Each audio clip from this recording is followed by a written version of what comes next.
This is A to Z with Mark Zinno, part of Locked On Sports Atlanta, and it starts now.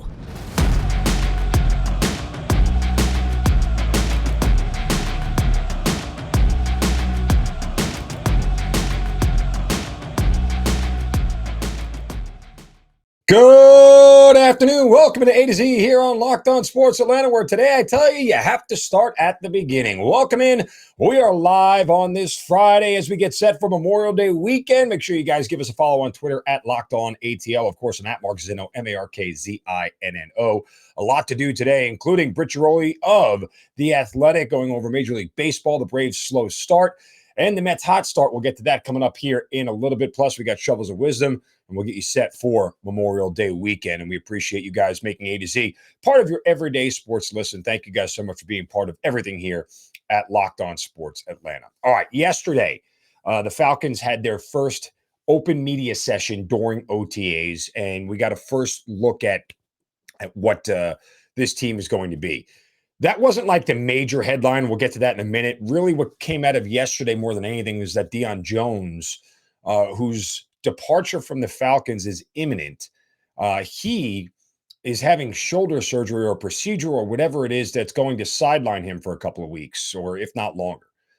And the timing of this is so incredibly curious. I find it hard to believe the Falcons didn't know about this, but maybe the fact that they haven't had any traction with trades or any luck trading him outside of his salary is because of this injury. And it sort of puts the Falcons in a very tough spot because let's just say, for argument's sake, they found somebody who was willing to take on his contract. And even if the Falcons only wanted a 7th-round pick in return, they wanted nothing. Nobody's going to take him now because he's injured. Like, there's no reason to give away anything for a guy who's injured, especially when there is an imminent chance that he could just be released. GMs don't just give away picks. It doesn't matter whether it's 7-rounders or not for nothing. Like, there has to be some sort of equitable value in return. And so, better players, bigger players than Deion Jones, GMs have held out for and have waited for them to be cut so that they could just pick them up for nothing, as opposed to giving away a player for anything in return.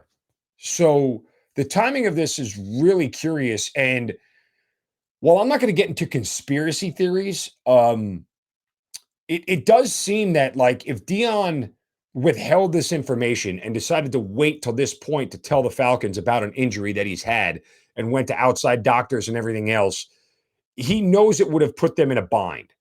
Right? Like, he knows that, one, whatever roster bonuses and things that were due before the June 1st date all were paid. Theoretically, he could show up to workouts and just sort of goof around and get workout bonuses. I'm not even being specific about what his contract actually states. I'm just saying the timing in general. And again, I don't want to assume that Deion Jones was doing anything nefarious or anything like that, but the timing definitely raises those thoughts and raises those questions, because now it's the Falcons have to cut him and everybody will just wait to pick him up, as opposed to him being traded to somewhere he might not want to go, might not want to play. And Deion's attitude may have been, look, I got all my guaranteed money already. Save a couple of, roster bonuses and workout bonuses and things down the road, which are small, comparatively speaking, to what his overall guarantees were at signing. He's willing to just say, okay, then cut me and I'll go play where I want. Somebody will pick me up, or I'll get a chance to choose where I want to play, kind of deal. So the timing of this is very, very difficult for the Falcons. And that doesn't mean they can't wait it out and try to trade him in August and see if anybody's interested then. Maybe there's some injuries during camp. Maybe there's some stuff that happens that, comes out or whatever. Guys fail drug tests, whatever it may be, that all of a sudden there may be a need for a middle linebacker like Deion Jones somewhere, and they may be able to figure out, where they could trade him for something. That's probably the other thing. But again, that doesn't provide the Falcons with much cap relief now. Well, there are still somewhat high-level free agents out there, whether it's Akeem Hicks, Odell Beckham Jr., whoever it may be, that they would want to pursue, that they would need the cap money right after June 1st to be able to get, and now they can't. So That part to me is a little bit curious and a little bit head scratching. And I'm sure we'll see how the rest of the events will unfold. And maybe it'll come out down the road exactly what happened and how this whole thing went. Maybe it won't. But to say that the timing isn't interesting, to say the least, is I think would be false. Let's get to the other part of yesterday that was important. And that's Arthur Smith. And I've talked a lot about this. And I am somebody who, is foolishly optimistic. I don't want to say foolishly optimistic. I am somebody who is guardedly optimistic about what Arthur Smith can do. I am not expecting them to win 8 games. I'm not expecting them to be above 500. I'm not expecting them to get to the playoffs. I am expecting them to be more competitive than what people think. And I'm going to continue to say that until the regular season gets here. I am expecting them to be more competitive than what people think. I've said this for years, and if you've listened to A to Z, you know this. How you win never matters. How you lose always matters. If the Falcons are getting their doors blown off this season and losing games 36-6, that's a problem. However, if they are in games and games are close and competitive, even if they are in a 28-24 game heading into the fourth quarter and a couple of sloppy mistakes lead to 2 touchdowns for the other team, and you end up with a final score of 42-24, which looks like a blowout on paper, but in reality wasn't. Those are the type of games I think we can tolerate. Those are the type of games where if you're watching closely and even average fans can figure out, hey, this team is being competitive. This team has more to it than what we thought. I feel good about Arthur Smith doing that, despite the roster, despite the lack of talent overall at many, many positions, despite the high-level quarterback play, despite all those things. I truly believe that Arthur Smith is the kind of coach that can make this team competitive given where they are. And if down the road you get them better players, well, then we start to elevate.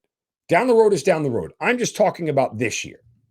And I've even said this before right here on Locked On Sports Atlanta on A to Z that I think that the Falcons could make Vegas look foolish, that they probably can win 5 or 6 games. And if they win 6 games, as I've said before, if they win 6 games with this roster, with this team, that's 1 win less than they got last year with Matt Ryan. That is a phenomenal job by Arthur Smith.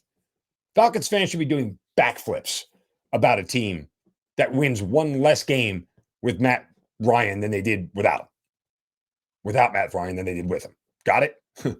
I mean, and I know fans will complain about the draft pick and they want somebody lower and this, that, and the other. I get it.